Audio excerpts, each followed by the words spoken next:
Hello students, welcome to my English class with Sanjay Jha. এখন আমি তোমাদের ছোট থেকে বড় সকলের দেখবা একটা গুরুত্বপূর্ণ ভূমিকা পালন করে, সেটা হলো প্রিপোজিশন। আর্টিকেলস অ্যান্ড প্রিপোজিশনস তোমাদেরকে করতে হয়, ছোট ক্লাসেও করতে হয় আর বড় ক্লাসেও করতে হয়। ফলে আর্টিকেলস তো খুব সহজেই বুঝতে পারা যায় যে এ কোথায় বসবে, এন কোথায় বসবে, দি কোথায় বসবে, কিন্তু সমস্যাটা এসে দাঁড়ায় প্রিপোজিশনের উপরে। যে প্রিপোজিশন এতটা টাফ লাগে যে কোন প্রিপোজিশন কোথায় বসবে সেটা বুঝতে পারাটা খুবই মুশকিল হয়ে যায়। সেটা ভালো করে যদি প্রিপোজিশন না বুঝতে পারা যায়, না জানা যায়, তাহলে ছোট ক্লাসে কি কি বড় ক্লাসে, প্রত্যেক ক্লাসেই অসুবিধা এসে দাঁড়ায়। তো আমাদেরকে ছোট ছোট জিনিস ভালো করে মনে রাখতে হবে। যেমন ধরো, আমি তোমাদের দেখাচ্ছি যে তোমরা অবশ্যই মনে রেখো যে প্রিপোজিশন এর পরে, মানে প্রিপোজিশনের পরে অবশ্যই একটা অবজেক্ট থাকে। তা হলো নাউন থাকতে পারে, বা প্রোনাউন থাকতে পারে, কি ফ্রেজাল নাউন থাকতে পারে, কি জিরান্ড থাকতে পারে। জিরান্ড বলে ভার্বাল নাউনকে, মানে ভার্বের সাথে আইএনজি কিন্তু ও নাউনের কাজ করে, তাকে জিরান্ড বলে। অর্থাৎ আমরা যদি এর একটা ফ্রেমওয়ার্ক তৈরি করি প্রিপোজিশনের, তাহলে প্রিপোজিশনের পরে প্রিপোজিশন প্লাস নাউন অথবা প্রোনাউন অথবা ফ্রেজাল নাউন বা জিরান্ড। এরপরে আমি তোমাদের এই প্রিপোজিশন দুটো ফ্রম আর আন্ডার এর সম্পর্কে ডিটেলস কোথায় বসে সেই বাক্য দিয়ে তোমাদেরকে আমি আজ স্পষ্ট করে দিব। ফ্রম, দেখো এই প্রিপোজিশনটা সবচেয়ে বেশি যেটা ব্যবহার ফ্রম, সেটা 1 নম্বরে লিখেছি আমি, হইতে বা থেকে। কোথাও থেকে বোঝাতে গেলে তখন ফ্রম প্রিপোজিশন সবচেয়ে বেশি বসে। যেরকম দেখো, my brother came from Kolkata, আমার ভাই এসেছিল কলকাতা থেকে। তাহলে কেমের পরে কি বসলো? ফ্রম, মানে কলকাতা থেকে। এই জন্য একটা জিনিস তোমরা মনে রাখবা, যে প্রেজেন্ট টেন্সে তোমরা মনে রাখবা come from R go to. এবার কামের পাস্ট টেন্স হলো কি? কেম। কেমের পরেও তখন ফ্রম বসবে। আর গো যদি করো তো গো টু, তো গো এর পরে টু বসে। ঠিক সেই রকম গো এর পাস্ট টেন্স হলো ওয়েন্ট, ওয়েন্টেরও পরে তোমাদেরকে টু বসাতে হবে। তাহলে দেখলাম যে কেমের পরে কি বসলো? ফ্রম। কাম থাকতে গেলেও ফ্রম, কামস থাকতে গেলেও ফ্রম।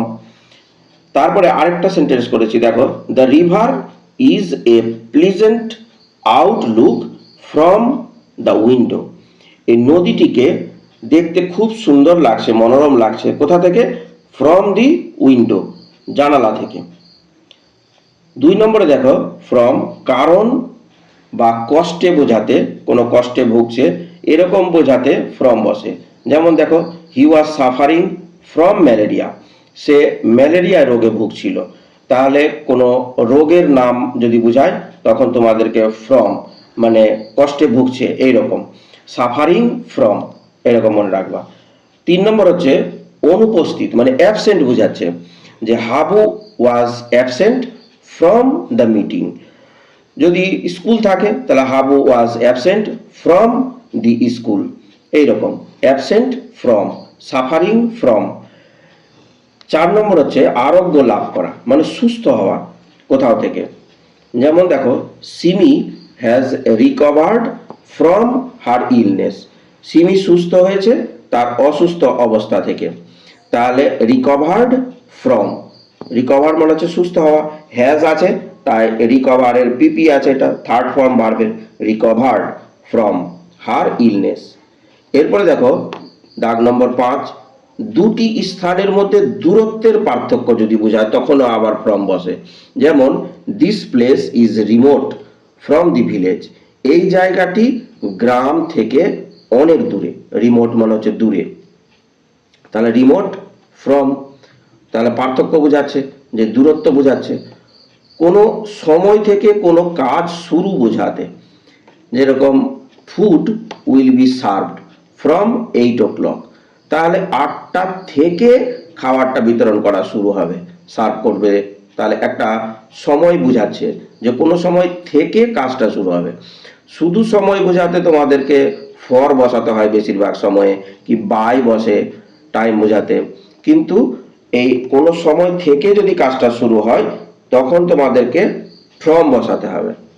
কোথাও থেকে মুক্তি পাওয়া বা রক্ষা করা, যেমন দেখো death fridge man from all responsibilities,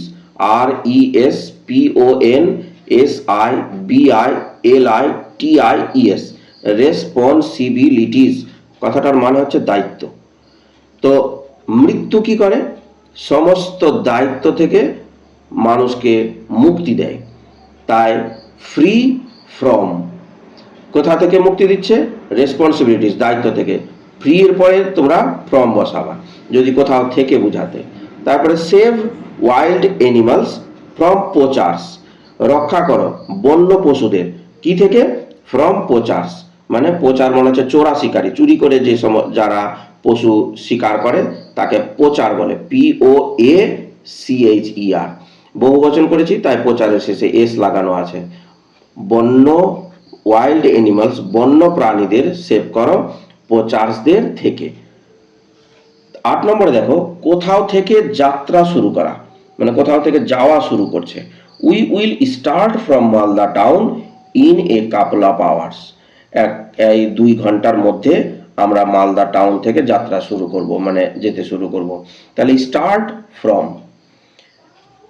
9 নম্বর দেখো কোথাও থেকে পড়ে যাওয়া, যেমন দেখো mangoes were falling from the tree, গাছটি থেকে আমগুলো পড়ে যাচ্ছিল। তাহলে কোথা থেকে পড়ে যাচ্ছিল? গাছ থেকে। তাহলে পড়ে যাওয়া ফলিং ফ্রম।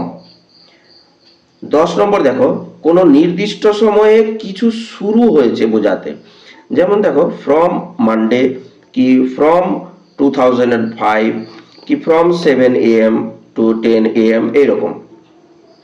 সোমবার থেকে, কি 2005 সাল থেকে 2024 সাল পর্যন্ত, কি 7টা থেকে 10টা পর্যন্ত, এই রকম কোনো নির্দিষ্ট সময়ের মধ্যে কোনো কিছু শুরু হয়েছে বোঝাতে তখন ফ্রম প্রিপোজিশন বসাতে হবে তোমাদেরকে। এই তো হলো ফ্রম সম্পর্কে তোমরা বিভিন্ন সেন্টেন্স দিয়ে তোমাদেরকে বুঝিয়ে দিলাম। এরপরে তোমাদেরকে বোঝাবো আন্ডার প্রিপোজিশন দিয়ে। আন্ডার প্রিপোজিশন সবচেয়ে বেশি যেটা আন্ডার প্রিপোজিশন ব্যবহার হয় সেটা হচ্ছে কোনো কিছুর নিচে বোঝাতে। যেমন দেখো যে the old women was resting under A people tree, গাছের নিচে বোঝাতে আন্ডার, আন্ডার গাছের নিচে এই বৃদ্ধা মহিলাটি বিশ্রাম নিচ্ছিল। 2 নম্বর আরেকটা সেন্টেন্স আমি উদাহরণ দিয়েছি, the cat sat under the sofa, এই বিড়ালটি বসেছিল সোফার নিচে। তাহলে কোনো কিছুর নিচে বোঝাতে আন্ডার প্রিপোজিশন বসে। শুধু যে কোনো বস্তুর নিচে বা কোনো জায়গার নিচে বোঝাতে যেরকম বসে ঠিক সেরকম দেখো বিবেচনার ভিত্তিতে কোনো কিছু কনসিডার করছি তখন আবার এই আন্ডার প্রিপোজিশন বসে। যেমন দি উইকড বয়, এই বদ বালকটি বা শয়তান ছেলেটি, ওয়াজ প্রমোটেড আন্ডার কনসিডারেশন, বিবেচনার ভিত্তিতে তাকে পাস করিয়েছে, প্রমোট করে দিয়েছে ওকে। তখন আবার কি হয়ে যাবে যে আন্ডার কনসিডারেশন মানে বিবেচনার ভিত্তিতে কোনো কিছুর অধীনে থাকা, তখন আবার আন্ডার প্রিপোজিশন বসে। কিরকম দেখো দে টুক ট্রেনিং আন্ডার হিম, তারা ট্রেনিং নিয়েছিল এই তার আন্ডারে। The lady is under trial, লেডিটি ট্রায়ালের আন্ডারে আছে। 4 নম্বরে দেখো কোনো কাজ চলছে এরকম বোঝাতে, যেমন দি বিল্ডিং ইজ আন্ডার কনস্ট্রাকশন, বাড়িটি এই তৈরি করার কাজ চলছে, তাই আন্ডার কনস্ট্রাকশন, CONSTRUCTION, TION এর সান উচ্চারণ হয়, TION SION এগুলোতে সান উচ্চারণ হয়। 5 নম্বর দেখো নজরদারি রাখা, এরকম সময়েও আন্ডার বসে, যেরকম that building is kept under surveillance, যেরকম দেখবা অনেক জায়গাতে লেখা আছে সিসিটিভি লাগানো থাকতে গেলে তখন আন্ডার সিসিটিভি সার্ভেলেন্স লেখা আছে বা সার্ভেলেন্স অফ ক্যামেরা লেখা আছে। যেরকম নজরদারি বোঝাতে দ্যাট বিল্ডিং, ওই বিল্ডিংটি এই নজরদারির আন্ডারে আছে, তাই আন্ডার সার্ভেইলেন্স, SURVEILLANCE। কোনো কিছু নিয়ন্ত্রণে আনা বোঝাতে তখন এই আন্ডার প্রিপোজিশন আবার মানে control. The political agitation is under control now. এই পলিটিক্যাল এজিটেশনটা কি আছে? কন্ট্রোলে আছে এখন, তখন আন্ডার কন্ট্রোল বসবে। 7 নম্বরে দেখো, কোনো কিছুর দ্বারা চাপা পড়ে যাওয়া অর্থে বসে, যেরকম he was crushed under a lorry, সে লরি চাপা পড়ে গেছিল, তখন আবার আন্ডার বসে। এইরকম আশা করছি যে তোমাদের কাছে এই প্রিপোজিশন দুটো একেবারে স্পষ্ট হয়ে গেছে যে কখন কখন কোন প্রিপোজিশন বসবে, কখন ফ্রম বসবে, কখন আন্ডার বসবে এবং কোন কোন বাক্যে বসবে, সেই ধারণা তোমাদের কাছে স্পষ্ট করে দেওয়ার চেষ্টা করেছি আমি বিভিন্ন সেন্টেন্সগুলোকে এই তুলে দিয়ে। আর তোমরা আরও এই ধরনের প্র্যাকটিস করবে বিভিন্ন প্র্যাকটিস বুক থেকে, তো দেখবে যে তোমাদের কাছে এই প্রিপোজিশনগুলো যেগুলো জায়গাতে তোমরা হোঁচট খেয়ে যাবে বা অসুবিধা হবে, সেইগুলো জায়গা তোমরা রিকভার করতে পারবে এই ভিডিওগুলো দেখে। কারণ বিভিন্ন সেন্টেন্স যে তুলেছি এইগুলো সাধারণত এই সেন্টেন্সগুলোই ব্যবহার করা হয়। আর আমার এই চ্যানেলটা তোমাদের যদি ভালো লাগে তাহলে অবশ্যই তোমরা সাবস্ক্রাইব করো আর লাইক শেয়ার করতে অবশ্যই ভুলবে না। কোনো কিছু যদি আরও জানার থাকে তাহলে তোমরা কমেন্ট বক্সে কমেন্ট করো, আমি অবশ্যই তার উত্তর দেব। কারণ বিভিন্ন জন যে কমেন্ট করছে সেই কমেন্টের ভিত্তিতেই আমি এই ভিডিওগুলো তৈরি করছি, কখনো এই গ্রামারের উপরে, কখনো আবার কোনো টেক্সটের কোনো ক্লাসের উপরে, সেগুলো বিভিন্ন জনের কমেন্টের ওপরেই বেস করে করছি। ধন্যবাদ, তোমরা অবশ্যই আমার সাথে থেকো।